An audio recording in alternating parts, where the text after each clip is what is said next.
কেলা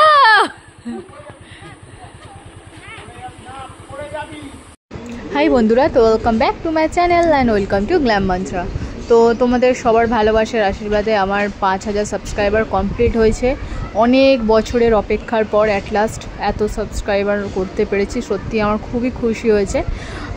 একটা ভিডিও আমার ভাইরাল হয়েছে, সেটা হচ্ছে আমার বন্ধুর রিলেশন, যাদের 12 বছর রিলেশন ছিল আর তারপরে ওরা গাঁটছড়া বেঁধেছে।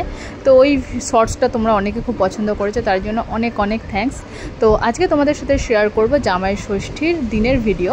তো জামাই ষষ্ঠীর দিন জিৎ এসেছিলো আমাদের দেশের বাড়িতে। তার আগের দিন জিৎকে বলেছিলাম আসতে, কিন্তু ওর টিকিট অ্যাভেলেবেল পাইনি, তাই জন্য সেই দিন আসতে পারিনি। তো যেদিন জামাই ষষ্ঠী ছিল সেই দিন সকালবেলা ট্রেন ধরে বিকাল হতে না হতেই ও চলে আসে আমাদের বাড়িতে। বাবা আনতে গেছিলো স্কুটি করে ওকে।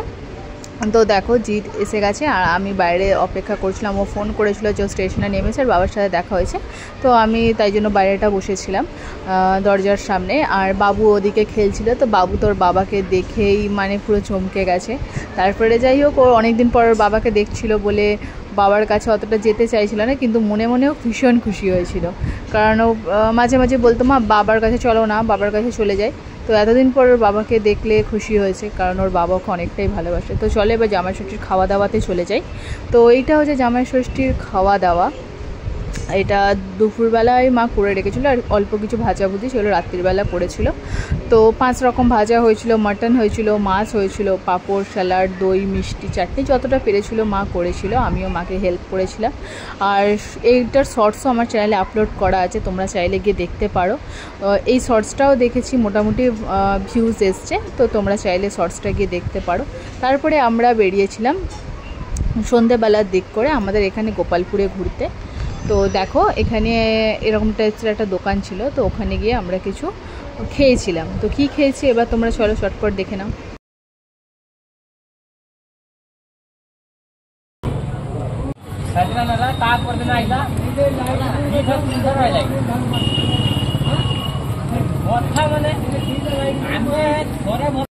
সো আমরা এখানে হোয়াইট চাউমিন নিয়েছিলাম উইথ এগ অ্যান্ড চিকেন। ভালোই করেছিল চাউমিনটা। আর সরু চাউমিন খেতে আমার বেশি ভালো লাগে মোটা চাউয়ের থেকে। তো এই চাউগুলো দেখলাম মোটামুটি সরুই হয়, কারণ উড়িষ্যাতে যতবারই খেয়েছি মোটা চাউ, সরু চাউ খুব একটা পাওয়া যায় না। তো এই দোকানটা নতুন খুলেছে আর ভালোই বানিয়েছে। এরপরে আমরা চলে গেছিলাম মিষ্টি কিনতে, কারণ শ্বশুরবাড়িতে এসছে আর মিষ্টি কিনে নেবে না তাহলে একটা কীরকম খারাপ দেখায়। আবার জামাই ষষ্ঠীতে এত মাস পরে এসছে, তো তাই জন্য আমরা কিছু মিষ্টি কিনলাম আমাদের বাড়ির জন্য, আমার কাকাদের বাড়ির জন্য, আর সবার জন্য, ঠাকুমা দাদু সবার জন্য মিষ্টি কেনা হয়েছিল। তো মিষ্টির দোকানেও দেখলাম বিশাল ভিড়। তারপরে মিষ্টি কিনে আমরা চলে গেছিলাম ডাইরেক্ট বাড়ি। আর ভিডিওটা অবশ্যই তোমরা ফুল ওয়াচ করো, আর যদি ভিডিওটা ভালো লাগে তাহলে ভিডিওটাতে অবশ্যই একটা লাইক, শেয়ার আর আমার চ্যানেলটা সাবস্ক্রাইব করে দিও। তো চলো এবারে বাড়ি যাওয়া যাক। সকালে ব্রেকফাস্ট পাস্তা কেমন হয়েছে গো?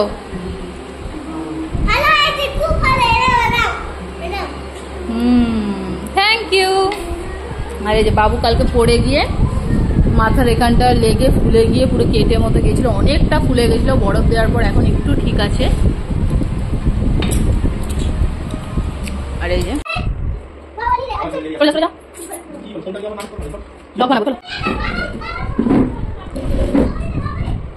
সো জামাই ষষ্ঠীর পরের দিন সকালবেলা পাস্তা বানিয়েছিলাম। তো ব্রেকফাস্ট করে নেওয়ার পর আমাদের ঘরে যে এসিটা ছিল, তো এসিটা অনেকটাই উপরে লাগানো। এবার এসির ভিতরে না অনেকটা ধুলো জমেছিল, আর অনেকটা উপরে এসিটা যেহেতু, তাই জন্য বাবা পরিষ্কার করতে পারে না। তো জিৎ বলেছিল যে এসিটা তো আস্তে হাওয়া হচ্ছে কেন, মানে ঘরটা কুল হতে অনেকটা টাইম লাগছিলো। তো জিৎ বলে একবার খুলে দেখি ভিতরে ধুলো জমেছিল কিনা। তো সত্যি খুলে দেখলো যে ভিতরে অনেক ধুলো জমেছিল। তো জিৎ সেটা খুলে পরিষ্কার করে আবার লাগিয়ে দিল। আর সার্ভিস করাতে হয় এসি, মোটামুটি বছরে 2 থেকে 3 বার করালে তো খুবই ভালো। তো বাবা সার্ভিস করেছিল অনেক দিন আগে, তো তার মাঝখানে এতদিন পরিষ্কার করানো হয়নি বলে ধুলো জমে গেছিলো। 2000 years later. সো দুপুরবেলা খাওয়া দাওয়া সেরে একটু রেস্ট নিয়ে বিকাল হতে হতে আমি আর জিৎ বেরিয়ে পড়েছিলাম আমাদের এখানের একটা জায়গায়। তো এখানে আমি আগে কখনো যাইনি, জিৎ আগে 2-3 বার গেছিলো। প্রথমবার গেছিলো জিৎ আমার কাকার সাথে, তারপরের বারে আমার দাদাকে নিয়ে গেছিলো, আর এইবারে যাচ্ছি আমি আর জিৎ। তো অনেকটা দূর, ওইটা আমাদের বাড়ি থেকে প্রায় 40 থেকে 45 মিনিট লাগে স্কুটি করে যেতে। আর এই বিকালবেলার টাইমটাই বেস্ট ওই জায়গাটায় যাওয়ার জন্য।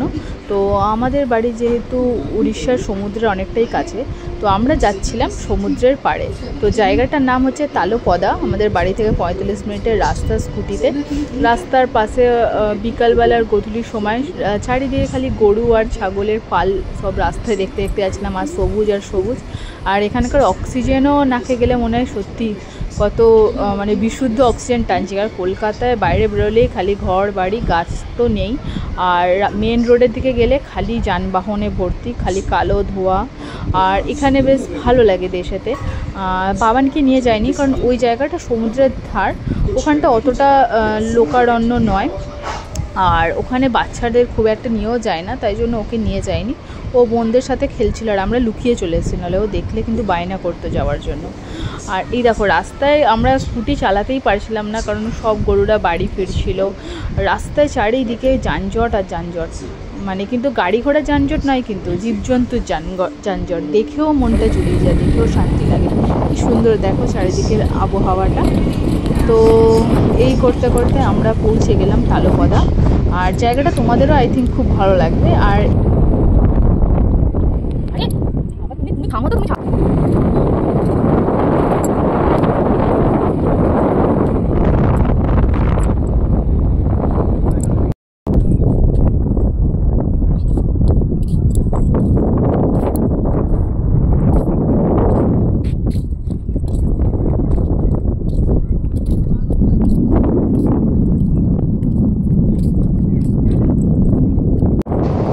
এখানে গিয়ে আমরা অনেকগুলো শর্টস বানিয়েছিলাম। আর এখানে এত পরিমাণে হাওয়া দিচ্ছিল, মানে কোনো কথাই বলা যাচ্ছিল না।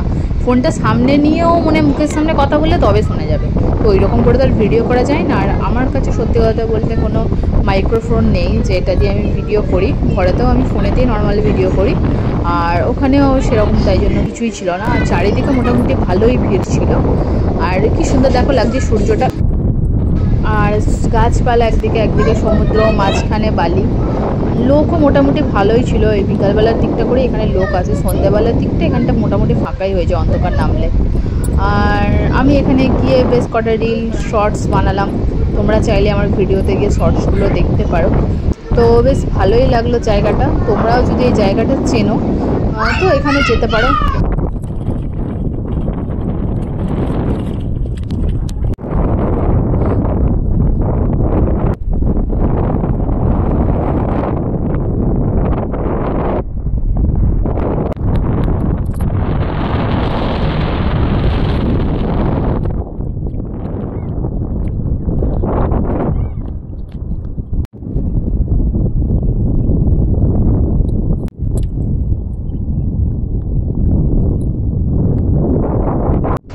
তারপরে দেখো এখানে কতগুলো রকম ঝিনুক আর সমুদ্রের নানা রকম জিনিসপত্র, মানে ছোটো ছোটো পোকা টাইপসের ছিল। এগুলো হাঁট ছিল রীতিমতো, ভিডিও করেছি দেখো, ভালো করে দেখলে বুঝতে পারবে যে এটা হাঁট ছিল। আর পিছন দিকে এরকম সরু সরু রাস্তা হয়ে আসছিলো, কি দারুণ লাগছিল দেখতে।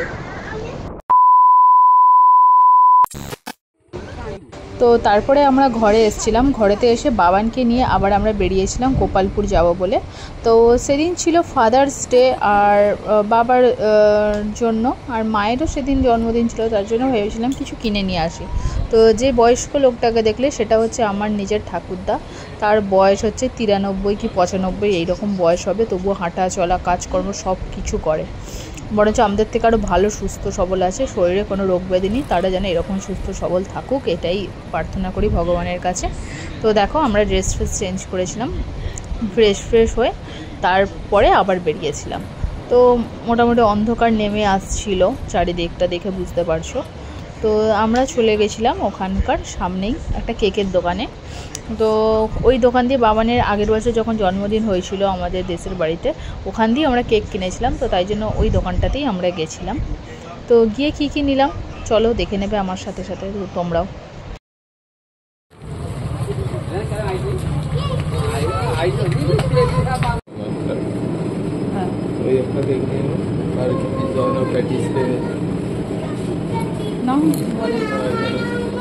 না না ওইসব নেবো না।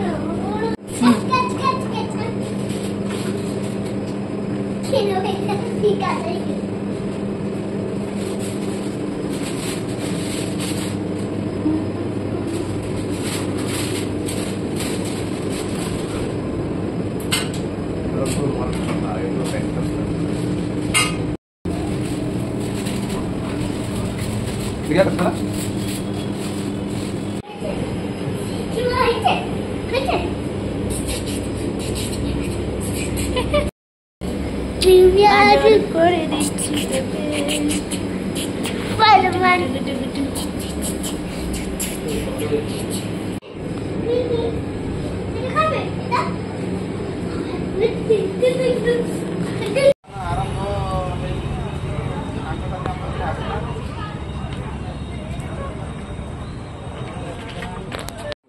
তো কেকের দোকান থেকে দুটো তিনটে জিনিস কিনে আমরা চলে গেছিলাম মিষ্টির দোকানে, কারণ পরের দিন আমরা কলকাতা ব্যাক করব। তো এখানকার মিষ্টি বেশ আলাদা, টেস্ট আলাদা, আর অরিজিনাল খাঁটি পুরো ছানার তৈরি। তাই জন্য জিতে যখনই আমাদের দেশের বাড়িতে আসে বাড়ির জন্য মিষ্টি কিনে নিয়ে আসে, বাড়িতে সকলকে দেওয়া হয়।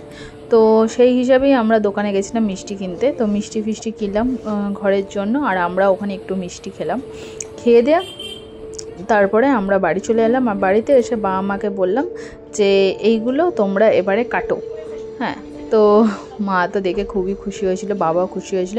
মা বললে যে আমি একটু কাপড়টা চেঞ্জ করে আসি, কারণ এতক্ষণ কাজ করছিল, পুরো ঘেমে গেছিলো। তো তাই জন্য মা গেল ড্রেস ফ্রেস চেঞ্জ করে। তো দেখো, হ্যাপি বার্থডে মা, হ্যাপি ফাদার্স ডে বাবা, হ্যাপি বার্থডে মা, হ্যাপি ফাদার্স ডে বাবা। আগে খা, চলো চলো তোরা খাই দাও। Happy birthday to you, happy birthday. এই মা আগে আমার বাবুকে দে, আগে আমার বাবু বাচ্চা মা ওকে আগে দে। Happy birthday to you. জামাইকে দাও, সবার ফটো উঠাও জামাই।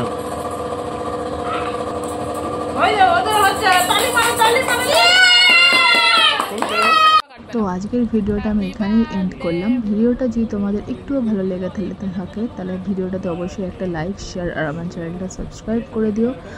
আর আমি সবসময় এটাই ভগবানের কাছে প্রার্থনা করি যাতে আমার বাবা মা সবসময় দুজনে এইভাবে হাসি খুশি আর সুস্থ সবল থাকে।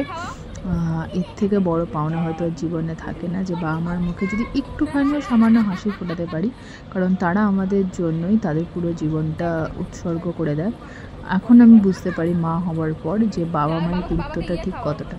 তো সবাই ভালো থেকো, সুস্থ থেকো, bye, take care, stay happy, be safe, and সবাইকে অনেক অনেক ভালোবাসা আমার তরফ থেকে আমাকে এত সাপোর্ট করার জন্য। So tata and by.